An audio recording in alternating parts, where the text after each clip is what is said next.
Welcome back to the Biblical Insight series. Today we're going to take a look at a couple of verses in the short epistle of Jude with the help of J. Darrell Charles. We'll focus mainly on these verses. It was also about these that Enoch, the seventh from Adam, prophesied, saying, "Behold, the Lord comes with 10,000s of his holy ones to execute judgment on all," etc., coming from Jude 14 and 15. Now, there's a lot of information in this video, so we'll proceed in an orderly fashion as follows. We'll underscore the importance of being sensitive to the literary strategy of Jude. We will examine the setting of Jude and his audience in light of early Catholic presuppositions, and we'll define that. Number 3, we'll examine the common belief that Jude has little regard for the Old Testament. We'll examine 1 Peter 3 and see how that helps us with Jude. We'll also emphasize why Jude's literary strategy is obscure to many modern readers, and we'll discuss the textual variant in verse 5. In short, the problem for us is that we are not Jude's original audience, and the benefit of referring to Charles's work here is that he alerts us to things that Jude's original audience would have been aware of. With remarkable brevity and apocalyptic force, the writer exploits literary conventions and motifs which are strategic to his purpose and significant for his audience. For this reason, his literary creativity and style, as well as selection and arrangement of source material, demand closer attention. Closer attention for sure than a cursory reading that we typically give the short epistle of Jude. Of course, close attention is required of ancient texts in general. A work of literature does more than simply impart information to the reader. It embodies meaning with the aim of recreating in sufficient detail a situation or scenario in such a way as to allow the reader to experience it. The good writers of literary pieces, and this is us, just as readers of literature, exploit imagination and the sensory dimensions of discourse. Nonetheless, it has been the inclination of biblical scholars to assume the absence of conscious literary artistry on the part of the New Testament writers. We must re-examine these presuppositions. Now, as we proceed through this somewhat detailed video, you may find yourself asking, what's in it for us? Well, rather than having Jude in an opaque, obscure, and incoherent volley of passionate denunciations, assumed by many, we will learn in this video to appreciate Jude's concise, calculated, and pungent style and use of sources, along with their application for his opponents. Now, many scholars and readers alike misunderstand Jude from the outset, and this is because Jude's dating is improperly pushed into the 2nd century. This is known as the early Catholic period. It would have been several decades after the apostles. When this is done, you rip Jude out of its original context, and the epistle and its literary strategies are more easily misunderstood. Now, this early Catholic approach was primarily advanced in the middle of the 20th century, and it's gone largely unchallenged with the exception of Bauckham and, of course, our author that we're referring to here, J. Darrell Charles. He offers a thorough critique of the early Catholic approach in the book that we're citing in this video. Charles says, an early Catholic reading of Jude has prevented most commentators from recognizing the Palestinian Jewish character of the epistle, and thereby engendered a misunderstanding as to the letter's proper literary cultural milieu. Of course, if we lose sight of Jude's early Palestinian Jewish Christian audience, then we lose sight of the fact that they had a very high regard for texts like 1 Enoch. Jude's use of 1 Enoch is normally explained from the standpoint of the writer's supposed esteem for the work. However, one must question whether his virtual verbatim citation from 1 Enoch is evidence of his high regard for Enochic literature, or whether it's possible that Jude is borrowing source material because some of his audience were devoted to this literature. After that brief introduction to the setting of Jude, I want to show you how not only 1 Enoch, but the Old Testament plays into Jude 14 and 15. Charles gives us the pattern of Old Testament theophany. You have 6 elements: a prophetic introduction formula, declaration of the coming of the Lord, the accompaniment of myriads of holy ones, judgment, perishing of the godless, and upheaval in the earth. He notes that Jude conforms to the pattern of theophany as employed in the Old Testament. Moreover, Charles shows us that Jude 14 and 15 is immersed in Old Testament imagery. Here are the phrases in Greek and in English of the respective parts of Jude 14 and 15, and you can pause the video if you like and go through all of these cross-references in the Old Testament. Of all of this, Charles comments, Jude's hermeneutic is here facilitating two goals.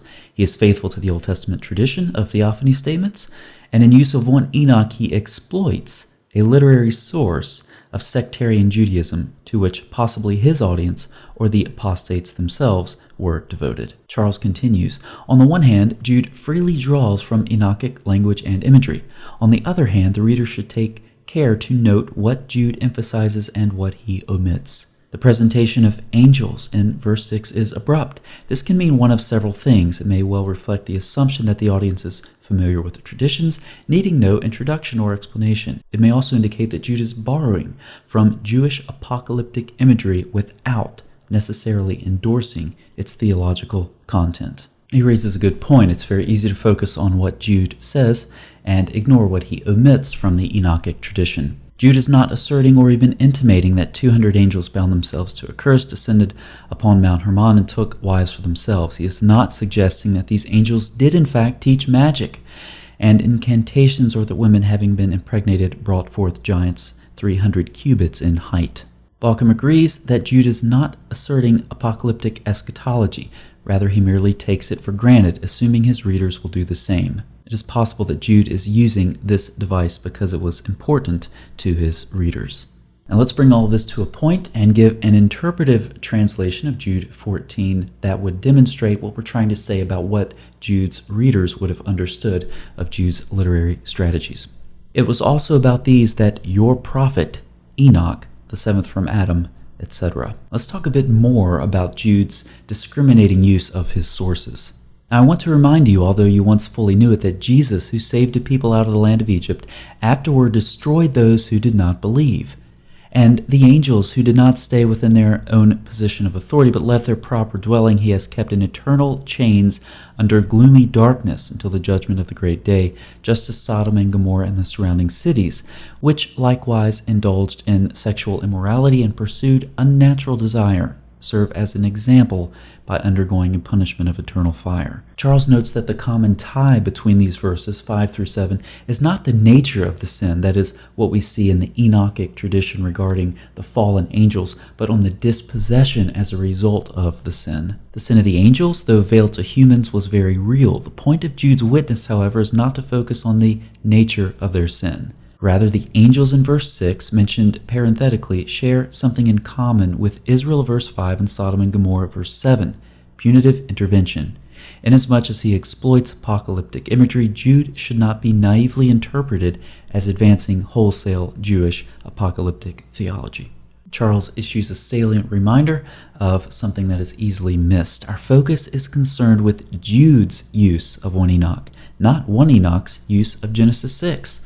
To speculate how much of Enochic theology Jude might have endorsed remains inconclusive. We do see this similar theme from Jude verses 5 through 7 in the Old Testament as well, in texts like Isaiah 14 and Ezekiel 28. But in Jude, we get this combined with apocalyptic imagery from Jewish text. There's more than one thing in Jude going on at one time. Now we get to a critical point in our dialogue, and we move back to Jude's audience. Jude combines typological treatment of the Old Testament with conventions and imagery contemporary to sectarian Judaism, conventions that would have been readily understood by his audience. Jude assimilates imagery current to his day and exploits it for his own purposes. Now, Peter does something similar in 1 Peter 3:18 through 22. I think it's worth taking the time to look at what can be a rather confusing text and see how this illuminates both Peter's literary strategy and its connection to Jude. For Christ also suffered once for sins, the righteous for the unrighteous,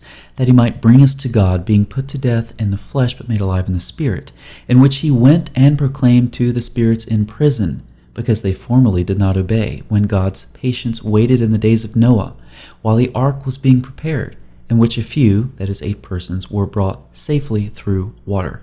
Baptism, which corresponds to this, now saves you, not as a removal of dirt from the body, but as an appeal to God for a good conscience, through the resurrection of Jesus Christ, who has gone into heaven and is at the right hand of God, with angels, authorities, and powers having been subjected to him. Now let's do the background in Enoch in just a couple of short sentences. You have fallen, imprisoned angels, and of Enoch they request that he go before God bring a petition before God on their behalf, and God tells Enoch no. Enoch goes back to the angels and says, it's not going to happen, you're doomed. Okay, that's the short background. The key point of the story there being that it's Enoch who proclaims the doom to these fallen angels. We may assert that the text of 1 Peter 3:19 is alluding not to the descent, in the traditionally understood sense, to the place of the dead to preach salvation, but to a going to the place of demonic imprisonment for the purpose of declaring utter conquest over the forces of evil. The resurrected Christ is Lord over all. Now remember that quick summary I gave you of the relevant text of Enoch. He was sent to preach doom to the disobedient angels who remained hostile to God. 1 Peter depicts Christ as an end-time Enoch, who indeed proclaimed judgment over the fallen spirits. What Jewish apocalyptic tradition ascribed to Enoch is transferred to Christ. And that's actually brilliant on the part of Peter. If you want to proclaim to an early Jewish audience that Jesus' death and his resurrection was a triumph over demonic forces, then using Enochic imagery is a perfect way to do that. Christ's journey to heaven entailed a proclamation to the demonic realm of God's vindication exhibited in Christ's enthronement. Indeed, the cosmic aspect of Jesus' death and his resurrection, his defeat of demonic forces, is not emphasized enough in our atonement theology. This portrait is in full harmony with the teaching of the New Testament. This allusion to an extra-canonical Jewish tradition in 1 Peter serves the greater purpose of paranetic teaching on the victorious conquest over the demonic realm. In a modified and judicious manner, Peter makes inspired use of a tradition to illustrate the effects of Christ's redemptive activity, and therefore encourage his audience in a fashion scarcely appreciated by the modern reader. As Christians, we want to be responsible interpreters of the Scripture and not be one of these ill-informed modern readers that Charles is referring to.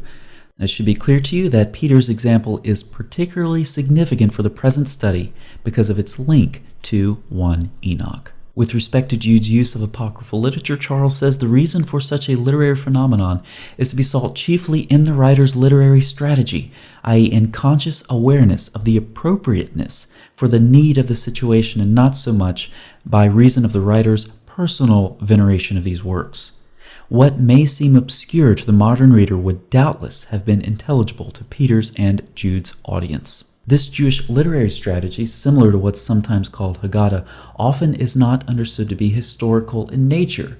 That's true with the Assumption of Moses as well, which Jude also references. It can be similar to a parable. It can be a complete fiction that is used to illustrate an important point. The problem is not with Jude's audience or Jude's epistle. The problem is with us and how far we are removed from them. As Charles says, once the Christian message has moved out to a broader, increasingly Gentile context, the understanding of the Jewish exegetical method is lost. Now, this is exactly what the early Catholic approach that we referenced earlier does. It moves Jude out of its original, early Jewish, Christian, Palestinian audience into a Gentile audience. And we see how this plays out in early church history. A lot of the church fathers had problems with Jude and with his literary strategy. A lot of moderns do as well, because we simply do not understand Jude's historical context. Now, let's talk about something else very important in Jude, and that is the textual variant in verse 5. I have a couple of versions up for you. The ESV,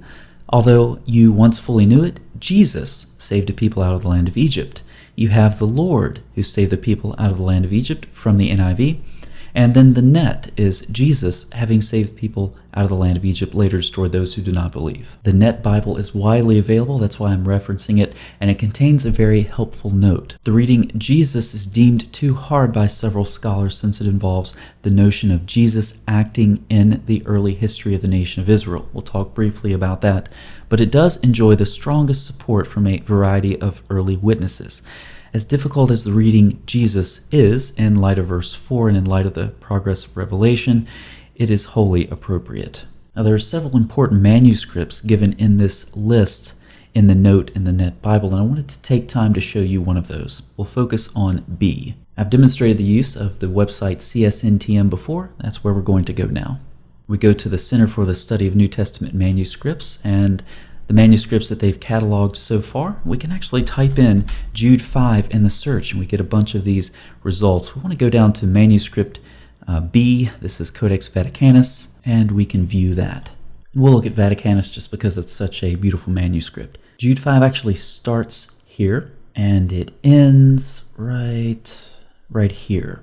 So from after what looks like an N to before what looks like a Y, that's Jude 5. And we see down here the variant that the Net Bible Note is talking about. That's Jesus. It's amazing how beautiful this manuscript is. We can zoom in a bit more and we can see that Jesus, and then this is people, and the preposition ek, out of, the land of Egypt, and here is our verb. This is the aorist active participle form of sozo, which means to save. It's great to have all of this data available right from our computer screens. Now, with respect to the variant, we have a couple of choices, Lord, Jesus, or God. Now, God is the least likely reading.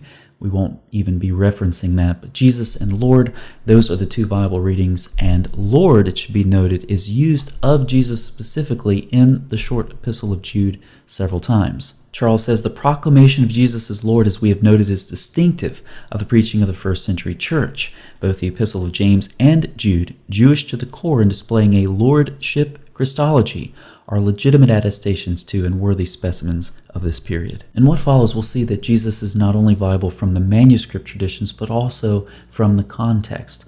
The biggest problem for many, as we've already said, is that Jesus is acting in his pre-existent state in the Old Testament. But this isn't a problem at all. It happens both in writings prior to Jude and after Jude. Here are a couple of examples from Paul, John, Hebrews, and Peter.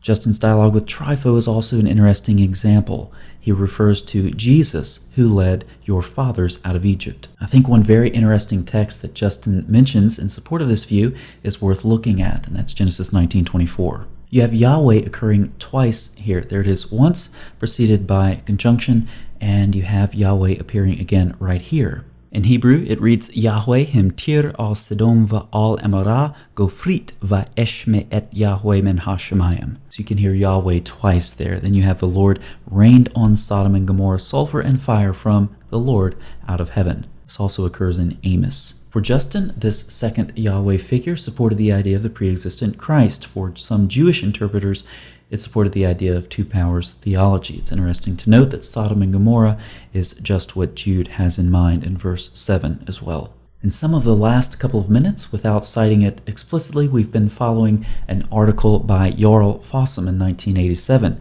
He says, it is thus evident that when Jude attributes the destruction of Sodom and Gomorrah to Jesus, this implies that the Son is conceived of as the angel of the Lord, the deputy of God possessing the divine name. Some Christians no doubt found the adaptation of this portrait suitable in their representation of Jesus. Now, in this very, very brief introductory level treatment of the textual variant in Jude 5, I just want you to see that there is more than substantial evidence supporting the ESV's reading of Jesus in Jude 5. The evidence exists both from the manuscripts as well as from the surrounding context. Now, far from simply dropping off the scholarly radar, after Fossum's 1987 article, more articles on this topic appeared. Here are the most relevant ones. We've been referencing Fossum, Carol Osborne in 1981, and then as recently as 2008 in Novum Testamentum. I'll put these in a pinned comment for you so that you can reference them. If you're not familiar with how to navigate academic databases, just email me. Please put something about Jude 5 in the subject line that you want these articles, and I'll simply respond with an email and these articles attached. Let's make sure I covered everything I said we would.